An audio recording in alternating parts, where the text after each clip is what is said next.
Kada wa chama cha Demokrasia na Maendeleo Chadema, ambaye pia amewahi kushika nyadhifa mbalimbali ndani ya chama hicho, amezungumzia Peter Msigwa kupitia katika ukurasa wake wa mtandao wa X. Ameandika ujumbe kufuatia safari ya Rais wa Jamhuri ya Muungano wa Tanzania Daktari Samia Suluhu Hassan huko nchini Urusi. Katika kila alichokizungumza na kukiandika Peter Msigwa kupitia katika ukurasa wake wa mtandao wa X, pamoja na kwa Tanzania na haki ya kuwa na mahusiano ya kirafiki na nchi yoyote duniani kwa kadri inavyowezekana, kwa maoni yangu, safari ya kuelekea Moscow imefanyika katika wakati ambao sio mwafaka kisiasa na kidiplomasia, katika kipindi ambacho Marekani na Umoja wa Ulaya tayari wameonyesha kutoridhishwa na mwenendo wa kisiasa nchini Tanzania, hususan baada ya matukio ya Oktoba 2025, malalamiko ya ukiukwaji wa haki za binadamu na kuendelea kushikiliwa kwa viongozi wa upinzani. Jambo la mwisho ambalo Tanzania ilihitaji ni kutuma ujumbe unaoweza kutafsiriwa kama kuhamisha mwelekeo wake wa kimkakati kutoka washirika wake wakuu wa maendeleo kwenda Moscow. Tatizo si kwenda Moscow, tatizo kwenda Moscow wakati Washington na Brussels wanaanza kuhoji mwelekeo wa kisiasa wa Tanzania. Diplomasia sio swala la hisia, ni swala la muda, mazingira na maslahi ya taifa. Ukweli ambao hatupaswi kuuficha ni kwamba kwa sasa Russia haiwezi kuchukua nafasi ya Marekani na Umoja wa Ulaya katika maendeleo ya Tanzania.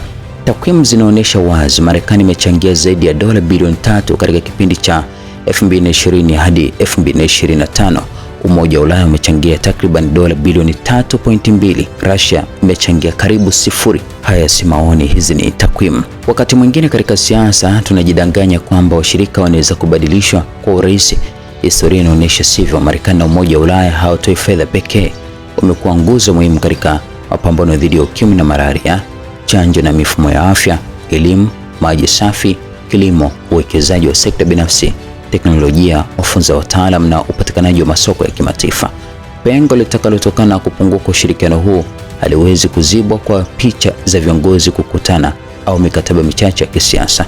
Mataifa hayajengwi kwa alama za kidiplomasia, yanajengwa kwa maslahi halisi ya wananchi. Swali ambalo viongozi wanapaswa kujifunza si kama tunaweza kuwa marafiki wa Russia. Swali ni je, Russia inaweza kuchukua mzigo wa afya, elimu, uwekezaji, biashara na maendeleo ambao Marekani na Umoja wa Ulaya wameubeba kwa miongo kadhaa? Mpaka sasa jibu la kweli ni hapana. Hatari kubwa zaidi si kupoteza misaada, hatari kubwa ni kupoteza imani. Mataifa yanaweza kuishi bila misaada kwa muda fulani, lakini ni vigumu kuishi bila amani ya wawekezaji, masoko ya kimataifa, taasisi za kifedha na ushirika wa maendeleo. Fedha za dunia zina tabia moja: ukimbilia kwenye utulivu, uwazi wa kisiasa na taasisi zinazoaminika. Ndio maana nchi zenye busara haiharibu madaraja kabla haijajenga mengine, na hata kama imeamua kujenga daraja jipya kuelekea Moscow, ni hatari kubomoa madaraja yaliyounganishwa na Washington na Brussels kwa zaidi ya nusu karne, kwa sababu katika siasa za kimataifa si kila rafiki mpya ana uwezo wa kuchukua nafasi ya rafiki wa zamani.